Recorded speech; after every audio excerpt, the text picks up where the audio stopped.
Hi and welcome back to Classic MGB. Now, if you've watched the video on our Isle of Man trip, you'll remember that we didn't have space for a good look around the wonderful motor museum on the island, so this video puts that right.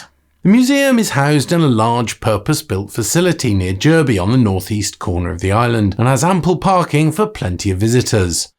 The day we went, the museum opened specially for us, hence all the MGs in the car park. So sit back, relax, and let's take a look at some of the fantastic exhibits.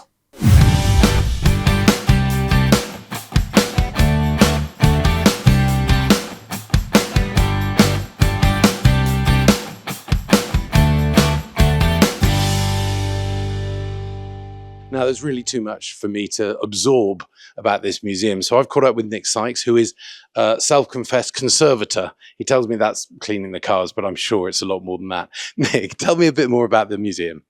Right, well, the museum opened in 2015. It's the brainchild of a father and son, Dennis and Darren Cunningham. It all started with an XJC Jaguar, which was the car which Dennis used 38 years ago to pick up his newborn son and wife from hospital. And then a few years on, when normally he would take the car in to exchange it for another, couldn't bring himself to part with it. So that became the first. As you can see, things got slightly out of control thereafter. And of course, ultimately, they thought it would probably be a wise decision to put it all under one roof. So within 8 months from the first turf being dug, this museum was ready to open to the public. So that was April 2015. So we're 9 years old now. There are, I think at the last count, 200 or so exhibits on the ground floor and over 350 bikes on the walls. So it's grown into quite a monster.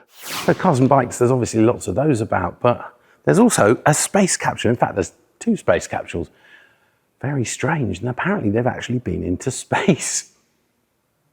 Now, I haven't actually found many MGBs just yet, but there's a lot of very interesting things, including this. It's a 1960s Fiat 1100. And looking at it, it's absolutely tiny. But of course, talking of tiny, there's nothing really much smaller than this. It's a Peel. Some of you might remember Jeremy Clarkson driving one of these around TV Centre, but seeing it in the flesh, it really is absolutely tiny. Of course, Peel is synonymous with the Isle of Man, and in fact, Peel, the town, is where the cars used to be built. Now, most people think of Peel as the tiny little city car, but actually they did an awful lot more work in the more mainstream industry. When you think of a small car, it is the Peel that springs to mind, and if you look at this shot with it next to the 360 Stradale from Ferrari, it brings it home just how small they are. And what motor museum would be complete without a tank? In fact, this is a Vickers self-propelled gun, apparently. Looks like a tank to me. It's not just road transport in this museum. We've also got this rather enormous Pratt & Whitney Wasp Major. I guess that was stuck to an aeroplane at some point. So not content with tanks and planes and spacecraft and a lot of cars and bikes, we've also got cars that go on water, and this is probably one of the most famous. It's an Amphicar. Some of you will remember the Wheeler Dealers episode where Mike and Ed tried to restore one of these things and had a few issues on the Thames, as I recall. But this is 1965, so it's the same age as me, which is quite incredible. And it looks in great condition, but it's not the only amphibious car. So this is the 2003 Gibbs Aquada. Update on the Amphicar, I guess. You've got to look at something like this though and think, why would you do this? I guess it's because you can, but interesting thing nevertheless. Now, this place is still full of surprises, but I guess because we're on the Isle of Man and it's TT, there's an awful lot of bikes, but have you ever seen a bike combined with a jet ski? No, me neither. Clearly, Dennis, the owner, has a real penchant for American cars, and there's an awful lot of them here. So it's just as well, I guess, that there's a lot of space. These cars either side of me are very dramatic. I've actually driven this, which is the Cadillac Eldorado, which was twice the cost of any other Cadillac in its day. Had air suspension, air conditioning. It had cruise control, electric windows, electric memory seats, and all this dates to 1957. So it was way ahead of its time. And they actually made a loss on every car they made. It was one of these loss leader halo cars. Yeah. But the accountants were quite happy because at the end of the day, they sold a lot more of their standard Cadillacs. So it balanced out in the wash. So just when you think you've seen everything, suddenly you've come across a hovercraft. And talking to the owner of the museum, Dennis, he tells me you can actually put wings on this thing and fly it, albeit sort of 6 feet off the ground using what's known as ground effect.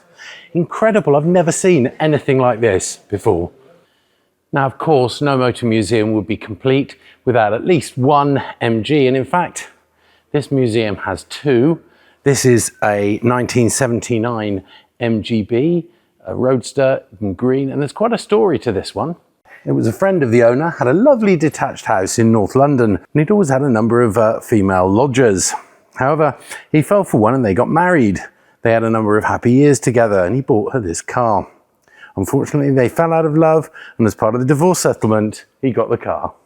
The Spridget family is also well represented with this Austin-Healey Sprite. Obviously very similar to a midget, but the Austin-Healey Sprite. This is a Mark IV from 1971.